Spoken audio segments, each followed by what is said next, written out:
Welcome back, everybody. We are sitting, chilling with our manic friends here in Split. And today we're reading some books. What books are we gonna read today? That is a great question. Let's find out. The first one in the order is More Than Mortal. More than mortal. Just kidding. That is part of the Ancient Tales series. I know that one is also Remanada. Remanada, you are your own book. Okay, cool. Remanada, Chapter 1, Sankator and the Birth of Riemann. And in those days the empire of the Cyrodiils was dead, save in memory only, for through war and slug famine and inquisitous rulers, the west split from the east, and Calovia's estrangement lasted 400s of years. I'm not sure if that's just supposed to be 400 years, or if that's supposed to be 4 hundreds of years. And the earth was sick with this sluttering. Once worthy western kings of Anvil and Sarshal and Falkreath and Deladil became through pride and habit, as like thief barons and forgot covenant. In the heartland things were no better, as arcanists and false moth princes lay in drugged stupor of the studies of vileness, and no one sat on the throne in dusted generations. Snakes and the warnings of snakes went unheeded, and the land bled with ghosts and deepest holes onto cold harbors. It is said that even the Chimal Adabal, the amulet of the kings of glory. I feel like they're just throwing in extra words here and there in this book, and it's really throwing me off. Had been lost, and its people saw no reason to find it. And it was in this darkness that King Hrormir set out from the lands beyond Lost Twill with a sortie of questing knights numbering 18 less 1. So 17, I think. I don't know. All of them Western sons and daughters. For Hrormir had seen in his visions the snakes to come and sought to heal all the borders of his forebearers. Into this host appeared at last a spirit who resembled none other than Estia, queen of ancient times, who bore in her left hand the dragonfire of the Akatosh, and in her right hand the jewels of the covenant, and on her breast a wound that split void onto her mangled feet. The fuck? In seeing Estia in Kaimil Adabal, Hrormir and his knights wailed and set to their knees and prayed for all things to become as right. Unto them the spirit said, I am the healer of all men and the mother of dragons. Daenerys? But as you have run so many times from me, so shall I run on until you learn my pain, which renders you and all this land dead. And the spirits fled from them, and they split among hills and forests to find her, all grieving that they had become a villainous people. Hrormir and his shield Thane were the only ones to find her, and the king spoke to her, saying, I love you, sweet Aless, sweet wife of Shor, and of Ariel, and the sacred bull, and would render this land alive again, not through pain, but through a return to the dragon fires of covenant, to join east and west and throw off all ruin. In the shield Thane bore witness to the spirit opening naked to his king, carving on a nearby rock the words, and Hrormir did love unto a hillock, before dying in the sight of their union. When the 15 other knights found King Hrormir, they saw him dead after the labors against a mound of mud. And they parted each other in their way, and some went mad, and the 2 that returned to their homeland beyond Twill would say nothing of Hrormir, and acted ashamed for him. But after 9 months that mound of mud became as a small mountain, and there were whispers among the shepherds and bulls. A small community of believers gathered around that growing hill during the days of its first churning, and they were the first to name it to name it the Golden Hill, Sankator, and it was the shepherdess said Henna who dared climb the hill when she heard his first cry, and at its peak she saw what it had yielded, an infant named Reman, which is light of man. And in the child's forehead was the Chimal Adabal, alive with the dragon fires of yore and divine promise. And none dared obstruct, said Yenna, when she climbed the steps of White Gold Tower to place the babe Reman on his throne, where he spoke as an adult, saying, I am Cyrodiil come. What the fuck is this book, bro? Like, I follow somewhat, but like, what the fuck? Chapter 2, The Chevalier Renaud, Blade of the Pig. And in the days of interregnum, the Chimal Abadal was lost again amid the petty weirs of gone heathen kings. West and East knew no union then, in all the lands outside of them saw Cyrodiil as a nest of snakemen and snakes. And for 4 more hundreds of years did the seat of Reman stay sundered, with only the machinations of a group of loyal knights keeping all its borders from throwing wide. These loyal knights did go by no name then, but were known by their eastern swords and painted eyes, and it was whispered that they were descended from the bodyguard of old Reman. One of their number, called the Chevalier Renaud, discovered the prowess of Kalekane, and then supported him towards the throne.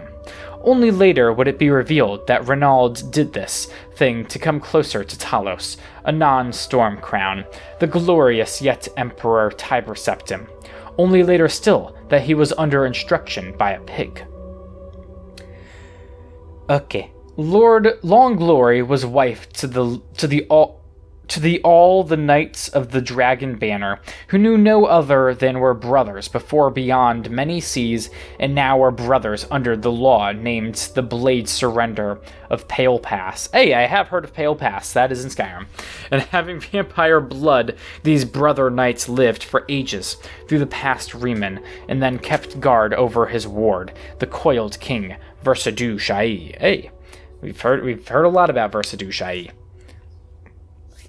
The snake captain Vershu became Renaud before the protector of the northern west, when the black dart was hooked into Severian Korik.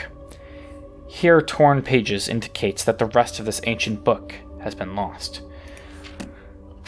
Good, because goddamn I don't want to read any more of that, because that was a fucking pain. An absolute pain to read that. God freaking damn, dude. Alright, next is Rislav the Righteous, 22 pages. Let's freaking do it. Rislav the Righteous by Sinjin. Like all true heroes, Rislav Larich was inauspicious beginnings. We are told by chroniclers that the springtide night in the 448th year of the first era, on which he was born, was unseasonably cold, and that his mother, Queen Remanada, died very shortly after setting eyes upon her son. If he were much beloved of his father, King Miorphus of Skingrad, who already had plenty of heirs, 3 sons and 4 daughters before him, the chroniclers make no mention of him. His existence was so very undistinguished that we hear virtually nothing of him for the first 20 years of his life.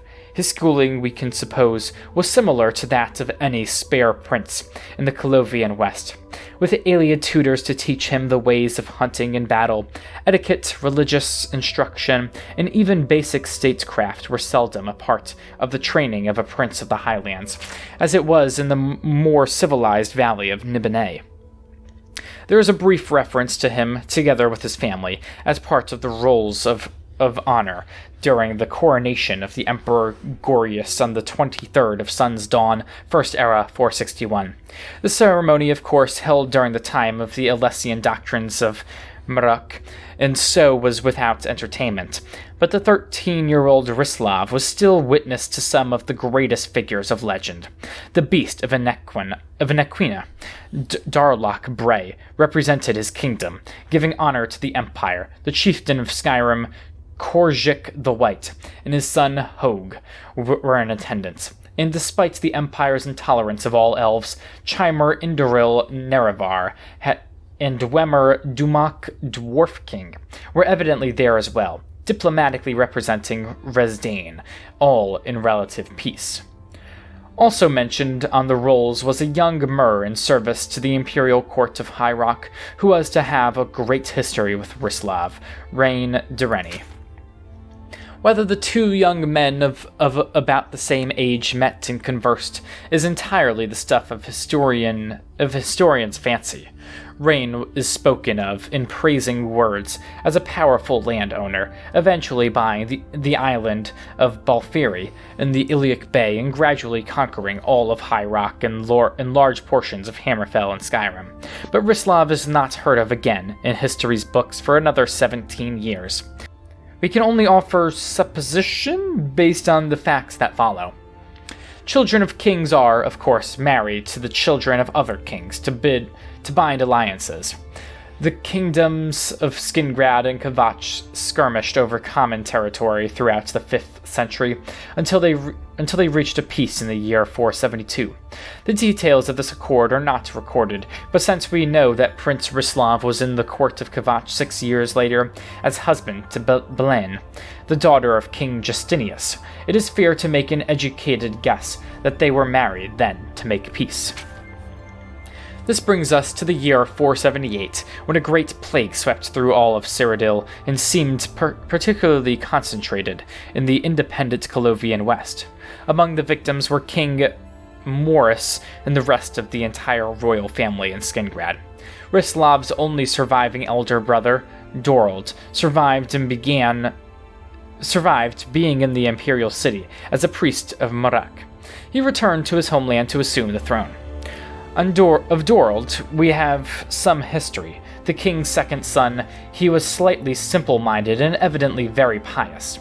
All the chroniclers spoke of his sweetness and decency, how he saw a vision in his early years that brought him, with his father's blessing, from Skingrad to the imperial city in the priesthood. The priesthood of Mruk, of course, saw no difference between spiritual and political matters. It was the religion of the Alessian Empire, and it taught that to resist the emperor was to resist the gods. Given that, it is scarcely a surprise what Dorald did when he became king of the independent kingdom of Skingrad. His first edict on his very first day was to cede the kingdom to the empire. The reaction throughout the Colovian estates was shock and outrage, nowhere more so than in the court of Kvatch. Rislav the Rich, we are told, rode forth to his brother's kingdom, together with his wife and 24 of his father-in-law's cavalry.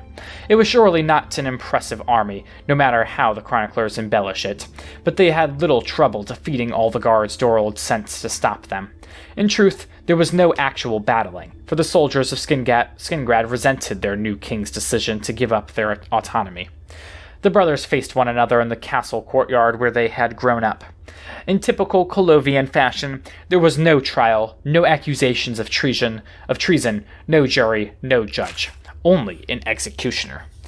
"Thou art no brother of mine," Rislav the Rich said, and struck Dorald's head from his shoulders in one blow. He was crowned king of Skingrad, still holding the same bloody axe in his arms. This sounds a lot more like Skyrim than Cyrodiil, but sure.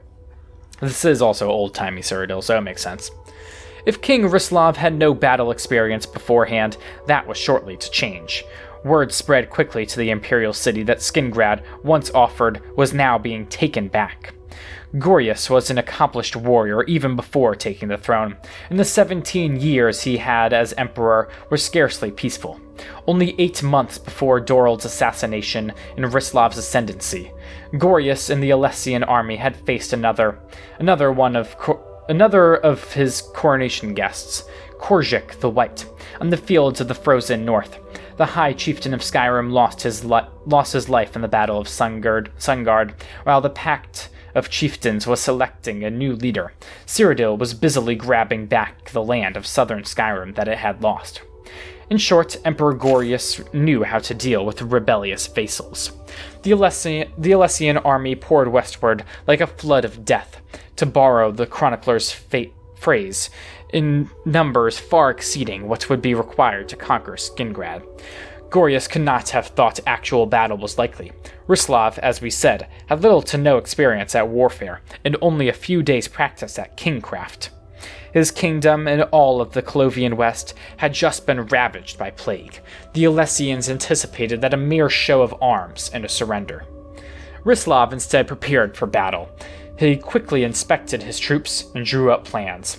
The chroniclers, who had heretofore ignored the life of Rislav, now devote verse after verse describing the king's aspect with fetishistic delight. What a fucking word. Fetishistic. Yeah. While it may lack literary merit and taste, we are at least given some details at last. Not surprisingly, the king wore the finest armor of his era, as the Colovian estates then had the finest leathersmiths, the only type of armor available, in all of Tamriel. The king's Klebanian mail, boiled and waxed for hardness, and studded with inch-long spikes, goddamn, that's fucking epic, was a rich chestnut red, and he wore it over his black tunic but under his black cloak.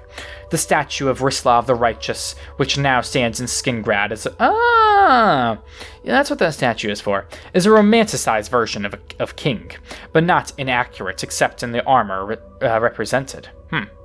No bard of the Colovian West would have gone to the market so lightly protected, but it does, as we will see, include the most important accoutrements of Rislav, his trained hawk and his fast horse.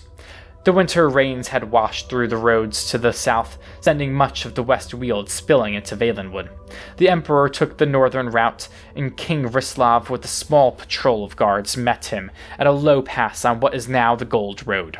The emperor's army, as it is said, was so large that the beast of Anaquina could hear its march from hundreds of miles away, and despite himself, the chroniclers say he quaked in fear. Rislav, it was said, did not quake.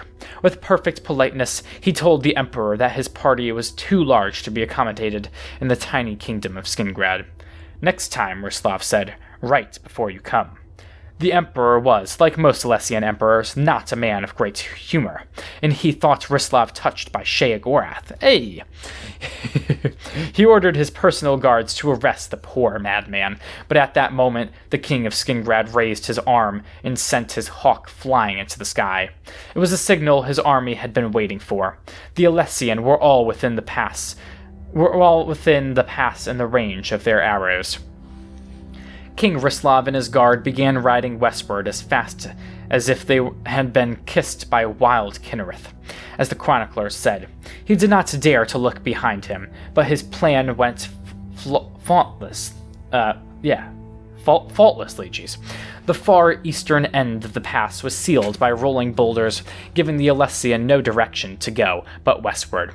The Skingrad archers rained arrows down upon the Imperial army from far above on the plateaus, remaining safe from reprisal.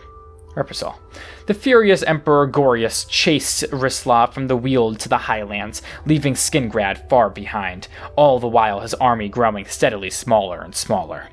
In the ancient highland forest, the Imperial army met the army of Rislav's father-in-law, the King of Kavach. The Alessian army likely still outnumbered their opponents, but they were exhausted, and their morale had been obliterated by the chase amid a sea of arrows. After an hour's battle, they retreated north into what is now the Imperial Reserve, and from there, further north and east, to slip back to nurse their wounds and pride in Nibelheim. It was the beginning of the end of the Alessian hegemony. The kings of the Colovian West joined with Kavach and Skingrad to resist imperial incursions. The clan Durrani under reign was inspired to outlaw the religion of the Alessian reform throughout his lands in High Rock, and began pushing into imperial territories.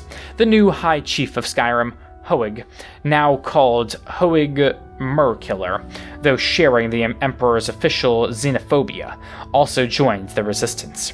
His heir, King Ysmir... It's not Ysmir. King Ysmir Wolfhearth of Atmora helped continue the struggles upon Hoeg's death in battle, and also ensured his place in history. The heroic King of Skingrad, who faced the Emperor's army virtually alone and triggered its end, justly deserves his sobriquet of Rislav the Righteous. Well, we know what the statue is that lies in Skingrad now. That's pretty cool to know. But the armor is off. Whoa. The Ruins of Kemel Z. How long is this book? Yep, that ain't happening right now. Ooh, that's the same book. Sacred Witness. 19 pages. Do I want to read 19 pages right now? I feel like I'm kind of in the mood for a slightly shorter book, but I don't know if I really have one. Song of Hrormir. 18. Whatever. It's 1 page shorter. Fuck it, we'll read it. Song of Hrormir. Hrormir, son of Hrorgar, summoned to the court of Visiondak, son of Visionmore, king of even Snow. Mighty caster of magic, I charge thee to go to Aelfendor, I hate that word, dude. For its hoary warriors do threaten my land, and bring forth their cousin demons to terrify my people. Hrormir, son of Hrorgar, heard the words of Vjindak even Snow. By Ice Staff, surely I would help thee, but I have already a quest to drink. 12 flagons of mead in 1 hour, and then to bed 4 wenches, twice each. Goddamn, impressive.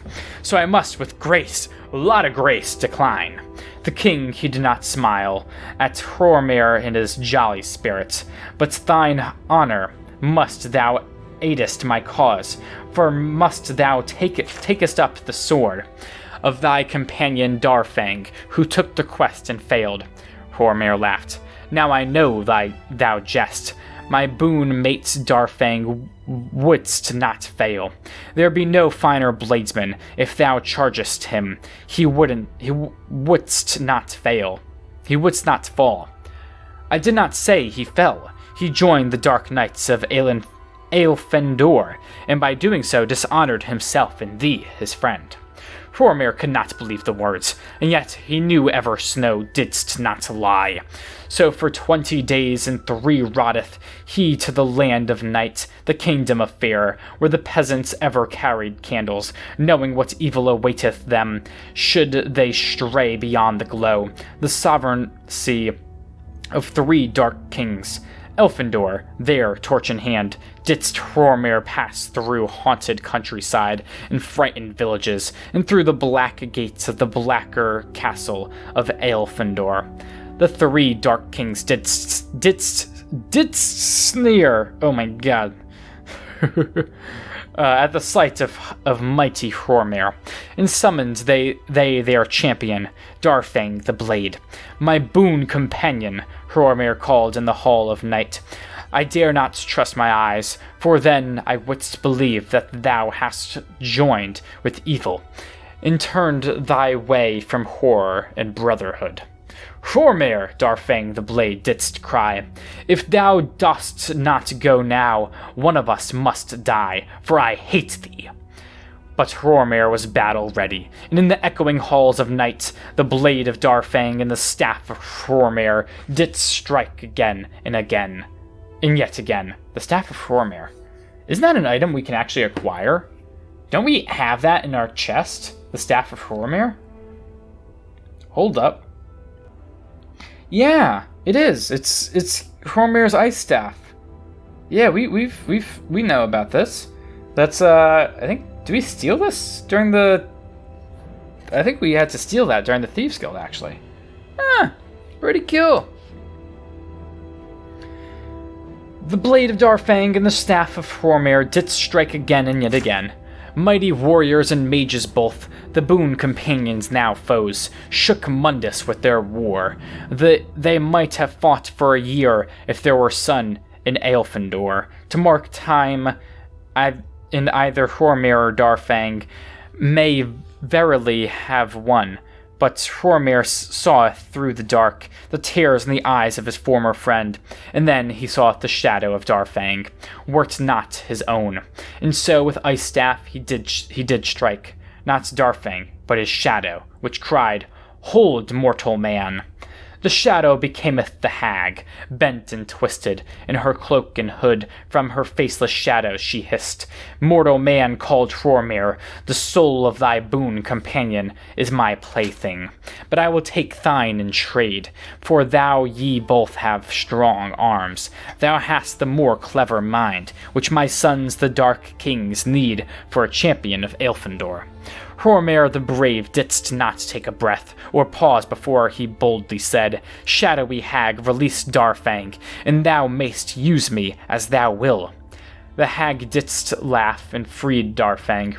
To save thine honor, this thou hast done. But now thou must be without honor. Mortal man, as the champion of the Dark Kings, my ears of grey may be. Thou must help them divide Aelfindor, and love me, thy shadowy hag, and thy mistress well. For his loss of honor and his dear friend's sacrifice, noble Darfang prepared to take his dagger and plunge it in his good heart. But Hrormir stayed his brother's hand and whispered, "No, boon companion, wait for me at the village banquet hall." And then did Darfang the blade leave the castle, while Hrormir took the withered claw of the hag and pressed it to his lips. "Shadowy hag, to thee I pledge, to only honor thy black words, to turn my back on truth, to aid thy Dark Kings' ambition, to divide their inheritance fairly, to love thee, to think thee beautiful." Then to the chamber in the heart of night, Hrormir and the hag did retire. Kissed me there her wrinkled lips, and her wrinkled sagging breasts. For 10 days and nights, and 3 did Hrormir and his ice staff battle thus. Damn, that staff has seen some fucking things, huh? Then sweet Kinnereth blew honeyed winds o'er the hills and forest glens of Aelfindor, and the caress of warm-blooded Dibella coaxed coaxed the blossoms to wanton display, so that Aelfindor became a garden of all the senses. The frightened servants of the Dark Kings woke to find there was naught to fear, and through the once dark streets of the village came the cries of celebration.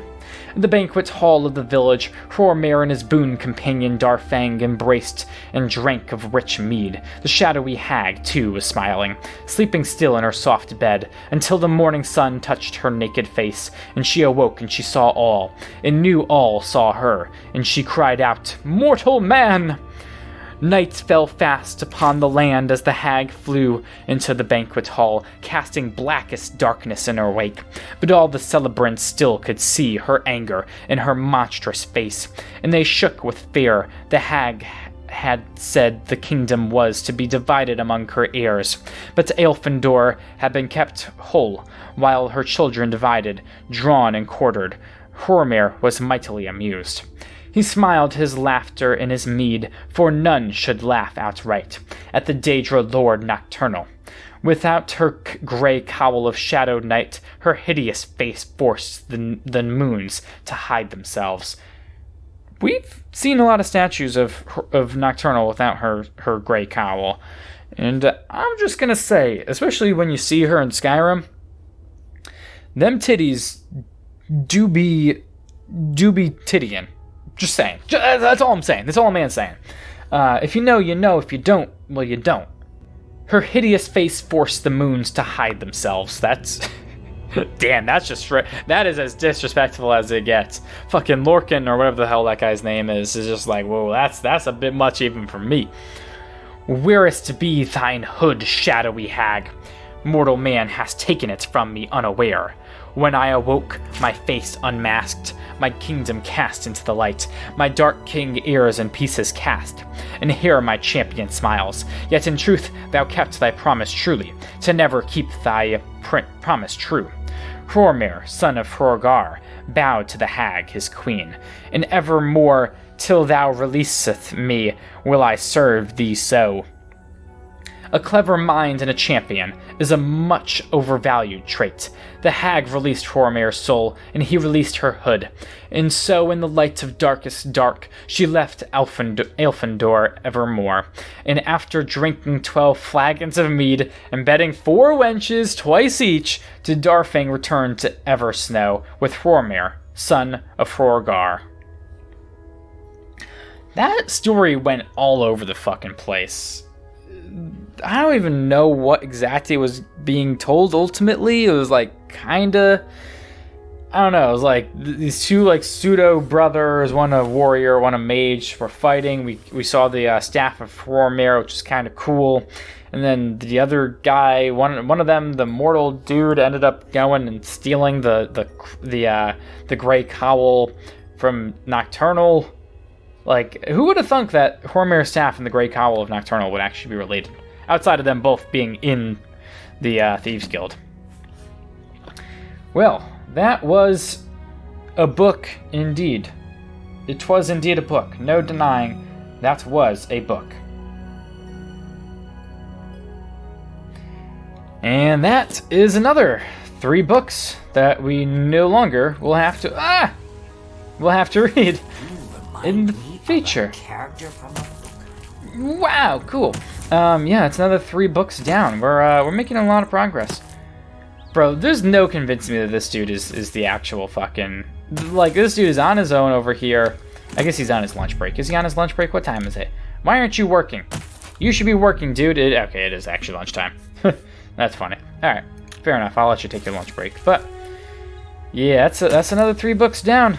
When next we return, we're going to be setting ourselves up at Fane. Actually, I'm just going to go there right now. Why the fuck not?